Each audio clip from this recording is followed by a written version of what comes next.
So Lizzie, what are we doing here? We're here with Bosco the pig because you said I had to get over my fear of pigs. But also because of this thing we read about how, in theory, in the future, a pig like this could feed an entire neighborhood for years. Well, not this pig, but a pig. We've been looking into the future of meat, and what we've been finding is out there. Animals raised for meat but not slaughter, live tissue grown cell by cell in vats, and this one thought experiment that really made us think about where animals will fit into our needs and tastes as consumers. Sit.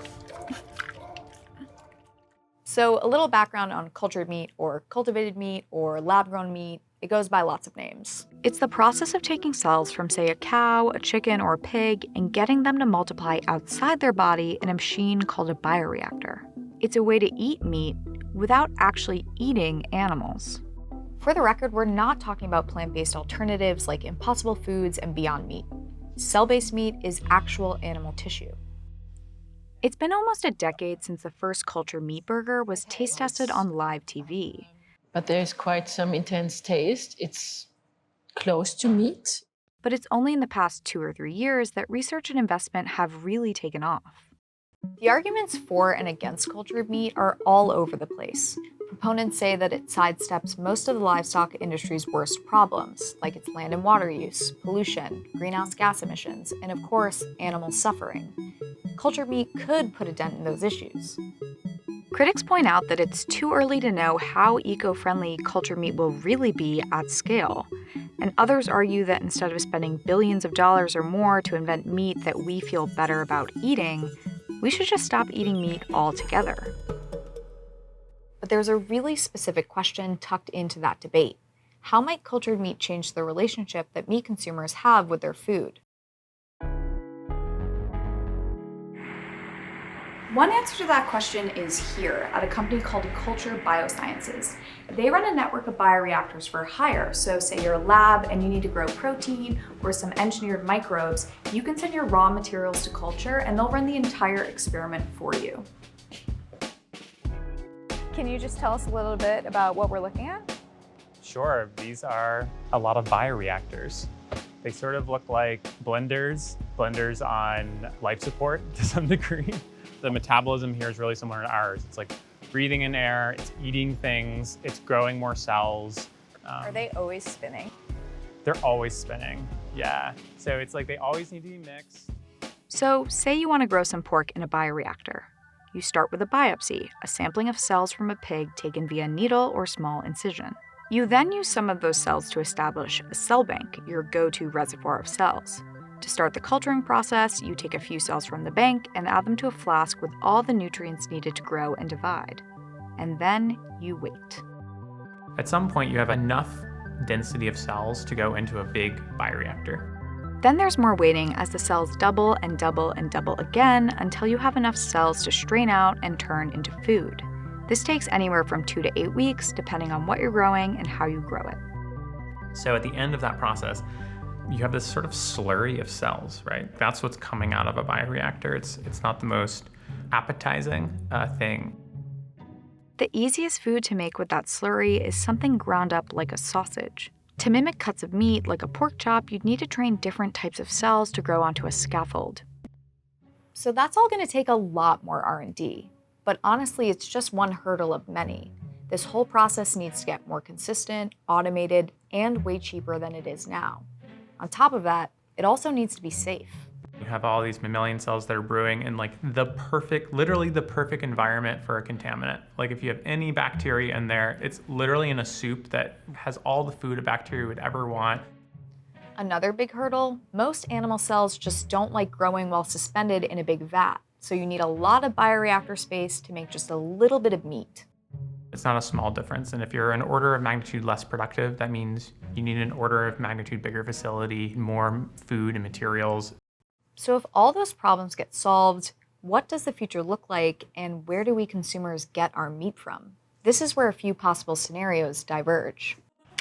If you think about a company like Anheuser-Busch, they literally have billions of liters of fermentation capacity for beer. And frankly, I can see cultured meat going in that direction. One alternative to that future, the craft brewery model.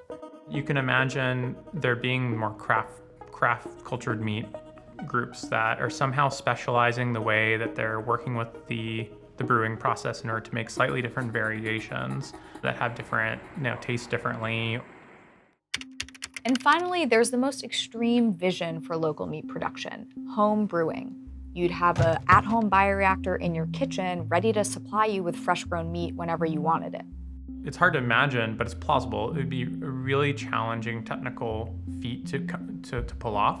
I believe there would have to be some kind of fully automated system that really takes the user almost entirely out of the process in order to make it so that sort of there's no user error and there's no way that user can contaminate it.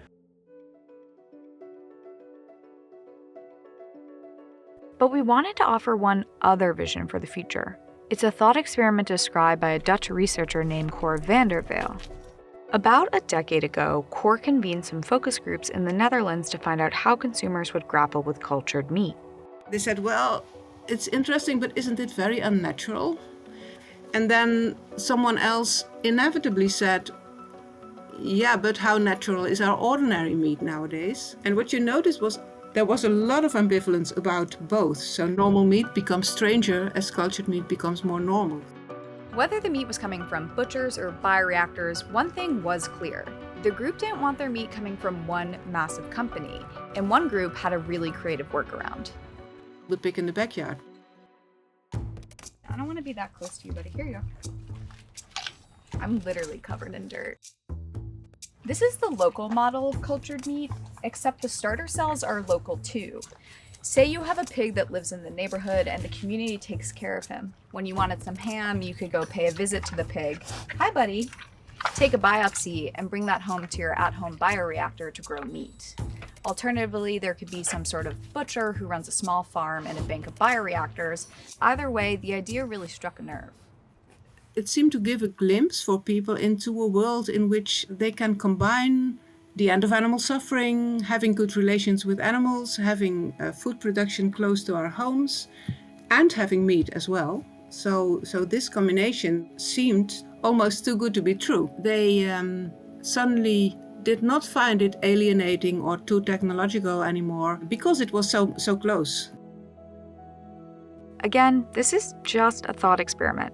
It's completely imaginary until the tech takes a huge leap forward. It's still the idea that it's very risky, it is very inefficient, it will probably be very expensive, etc. Whether it's really doable, I don't know, but it's certainly conceivable. That's one of those things that's hard to predict about science and technology, is that there could be these advances.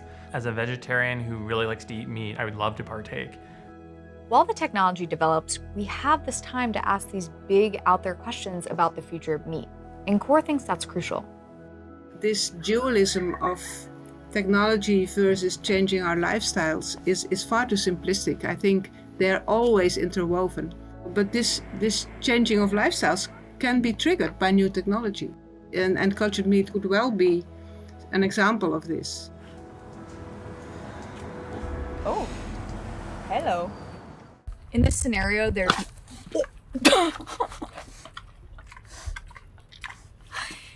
I don't think he likes the idea that we're talking about eating his kind. Are you okay? He's just snotty. I think he just was trying to sniff things and couldn't find food. In this scenario, there'd be